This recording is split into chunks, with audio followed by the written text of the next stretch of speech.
Hello, my name is Emily, and I have an Etsy store called Yesterday's Stash, and that's because so many of the things that I have, that I work with is old things that came from my great aunt's estate sale.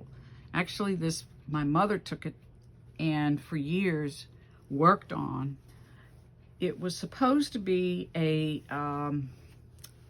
quilt using neckties from that old home place where so many of, well, it was a large family of 4 girls and maybe 2 or 3 boys. I can't remember, at least 3. So it was a huge family in the old home place. But anyway, that's where this started. What happened was the old home place ended up becoming a spinster home, and they took in school teachers in one of the apartments on the top floor. And so when we had to disband the old home place, my mother brought this and worked on it because the spinsters had for years been working on this quilt. So and it had all been already embroidered, just tons and tons of different stitches. This one is a 4x6 piece, beautiful. I don't know that I can, but what happened was when I got it and I brought it home and I took it to the dry cleaners, and I noticed that some of the pieces of fabric had worn through and were, just so old. But you can see that the neckties are in here, but then there's other pieces of fabric. But this looks like it could have been a necktie. This was probably a necktie, but so just I'm sure there's a long story behind this whole all of these, but many of the sisters or the spinsters or the teachers got together and sewed these panels. It ended up being 16 panels, and then that one great big piece that was supposed to be I suppose was going to be in the middle. And my mother was determined to finish it before she got unable to see.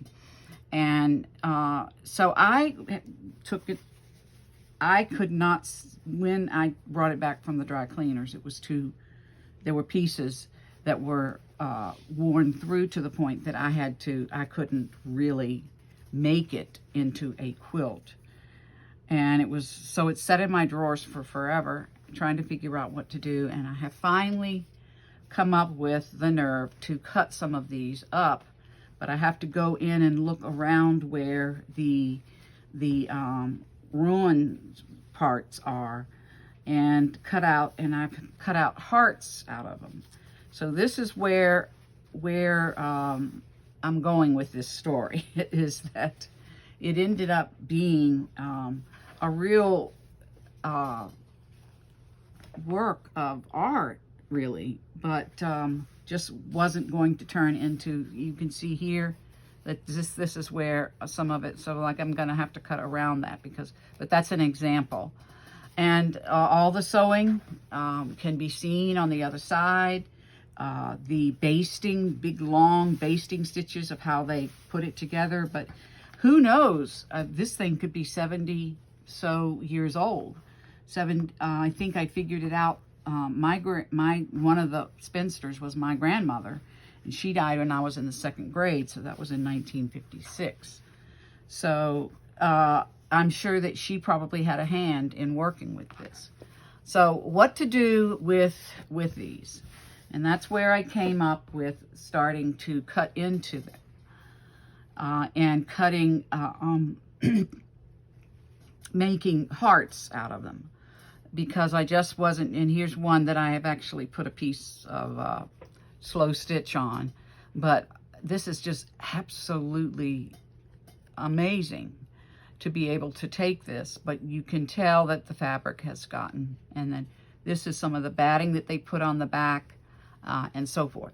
So I took these And I actually started putting a binding of some sort around the edge.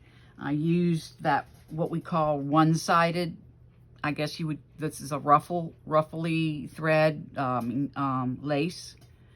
And so I took that, and all of this comes from, it's just like this much that I find in the thrift store. So it's enough to make one of these goes around the edge, but it's not enough to say do a whole book from.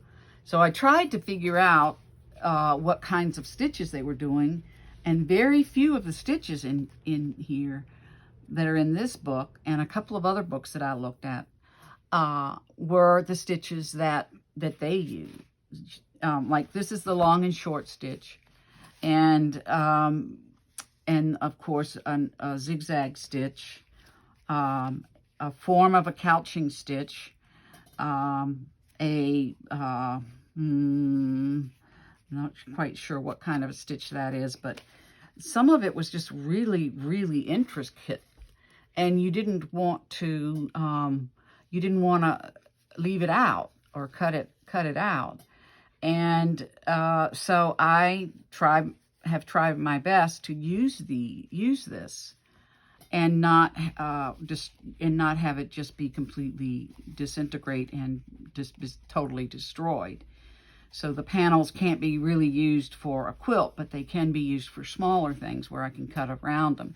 And then what I did was, once I cut it out and had this, and then I added the border or the trim of some sort, then I went in and I've added a backing of some sort. And I've started, most of these backings are like a cardstock, and, you know, can be used as a tag or can be used to write a favorite verse on. This one right here, I did put a favorite verse on it, and did a little bit of coloring or distressing. But with the rest of these, I have not. So I am in the process of putting them together in sets of 3 and putting them in my Etsy shop. But just am so like, this is a feather stitch. This looks like a rake stitch. I'm sure that it has some sort of it's a variation of some sort of a stitch. The feather stitch is in here. I believe that's a variation of a feather. All of these were done by these spinsters that lived in this old home place. And then once I started this one, this particular piece of fabric started disintegrating, even though it didn't disintegrate after I brought it home from the dry cleaners, but it did disintegrate later. So I have actually added this is kind of a burnt orange thread right here. So I've actually added like a sari silk sort of a ribbon. And then my daughter found these old plastic buttons, and the note on the buttons said that they had been manufactured in like 1938, 1939. And I think that was towards the end of the time that I think most plastic buttons started in the 30s. So you could see that there are a variety of different buttons on here, and kind of interesting ones. This is but they're plastic. And so I put a button on each of them to give them a a little bit of extra character, in addition to so that this can be a really good insert or pocket or tag in a card, or in a junk journal, of which I'm putting them in my junk journals, or some of them in my junk journals, and using them in pockets or as tags. And then people can, whoever likes them, can do whatever they they want with them. And I didn't even put a distress around the edges because I didn't want to interfere with the lace. And also, you know, if someone wanted to do something else and wanted a different color on it, I really didn't have a particular color that I thought that I should use. So these will be sold in sets of 3. And here are some more. It's basically the same stitch throughout. They didn't vary the stitches that much, but the best thing, or the most interesting thing about it, is the different fabrics that were used, and a lot of it is velvet. And I mean, I guess men wore velvet neckties back in the day, and I'm talking about these men were like in the War of 1918, or you know, it was in the 1900s, and so, but anyway, I just thought that that I would show you these and explain do a little explanation for these. This is the couch stitch.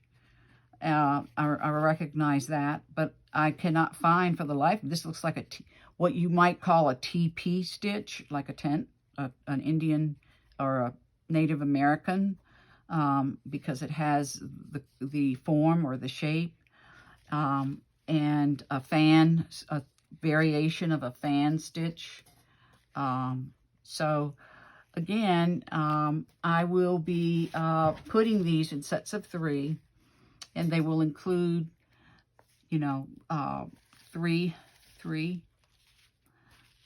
of them. I haven't decided how I'm going to separate them out, but I'll have pictures in the Etsy store. So thanks for coming along, watching this. If you enjoyed this video, I hope you will subscribe to my YouTube channel, Emily R. Strader. And again, I'll have these for sale in my Etsy store, and it's called Yesterday's Stash. It's all one word, all lowercase.